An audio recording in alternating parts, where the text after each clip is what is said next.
Hallo Freunde, herzlich willkommen zu einem neuen Video. Wir nehmen bloß das, neues Video, neues Modell. Mein AUX ist fertig, habt ihr gesehen, mehrere Videos dazu habe ich gemacht. An dem gleichen System werde ich jetzt auch das nächste aufziehen, und zwar geht es um die zwei Kameraden hier. Unseren lieben Volvo Radlader, der auch sehr beliebt ist überall, muss ich auch sagen. Ich finde das Ding eigentlich nicht schlecht, deswegen habe ich mich dem auch als nächstes angenommen. Nun ist es aber so, der funktioniert mit Fernbedienung, was für Erwachsene und größere Kinder durchaus ein riesengroßer Spielspaß ist. Wenn man allerdings ein kleineres Kind ist, was mit Fernbedienung und dem ganzen Kram noch nie so viel anfangen kann, dann ist dieses Modell schlicht witzlos. Ja, also im Prinzip ist es ja nicht anders, als das Kind kann schlecht von dieser Fernbedienung 3, 4 Jahre alt übersetzen, was passiert, wenn ich hier drücke, fährt er, dreht er, in welche Richtung mache ich das. Das Kind will das anfassen, das will das probieren, das will das irgendwo in der Hand haben. Deswegen habe ich gedacht, bauen wir das Ding auch mal um. Genauso wie ich es bei dem Arox gemacht habe, der ist auch manuell, haben wir das jetzt hier hoch. Also haben wir das Ding mal kurz uns angeguckt. Rutscht. Nummer 1 rutscht hoch. Was war überhaupt dran? Fahren ist klar. Und ansonsten konnte der, wie gesagt, die Schaufel noch hoch und runter und das ganze Ding an sich hier. Das waren die 4 Funktionen, die irgendwie hier mit rein mussten. Wo ich für mich aber gesagt habe, sollen auch drin bleiben und müssen auch drin bleiben, sonst macht das ganze Auto ja keinen Sinn.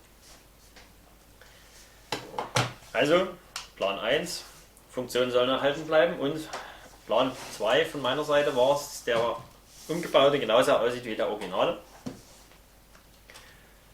Ich würde sagen, ist mir auch gut gelungen. Kleine Farbvariation habe ich hier drin, der ist innen drin grau und außen gelb, aber ansonsten ist der eigentlich mit dem fast nicht mehr auseinanderzuhalten. Genau. Nächste Woche gibt es ein Bauanleitungsvideo dazu, nebenbei gesagt. Also 4 Stück davon. Ich habe den auch genau wie den Arox wieder in 4 Teile untergliedert und dementsprechend dann Videos dazu gemacht, dass ihr dann die Chance habt, das Ding hier auch nachzubauen. So, also was haben wir wie gesagt? Ne? Fahren, klar, schieben, haben wir keinen Motor mehr, ist klar. Und das Lenkrad hier sitzt jetzt hier oben.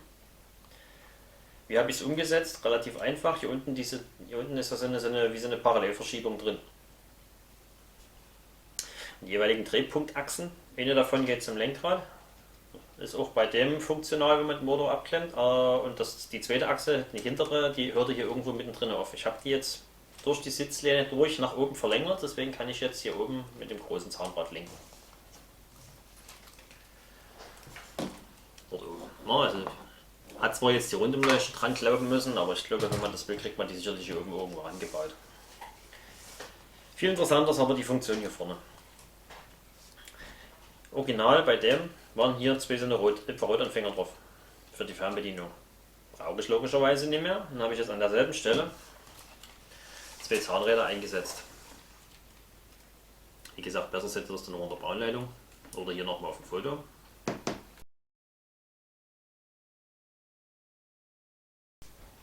Die Zahnräder sind über mehrere Zahnräder nach vorne verbunden. Punkt ist der, ich habe das mit vielen Zahnrädern hintereinander weggemacht, um nie Zahnrad so rum, Achse nach vorne, dann wieder Zahnrad so rum, und diese ganzen Hin- und Herverzwirbelungen hier, da ist einfach kein Platz. Deswegen geht das von vorne nach hinten ein Zahnrad am nächsten. Und dann komme ich letztendlich mit der Mechanik hier vorne an. Das heißt, wir können hier hinten drehen, seht ihr ja, hier kommt das Schild, Schaufel, was auch immer, kommt hoch, oder ich drehe wieder nach vorne, dann klappt sie wieder runter. So.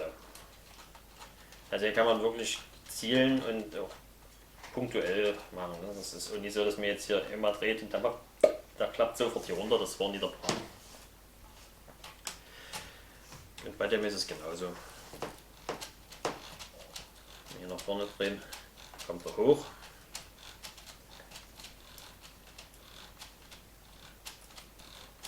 Dann drehen wir in die andere Richtung. Der ist abgerupft gerade hier. Also ihr seht das für Kinder. Dreht er hier runter. Kommt das Ding wieder runter. Also wie gesagt, dass das so langsam läuft, ist Absicht, dass die Kinder ein bisschen spielen können damit.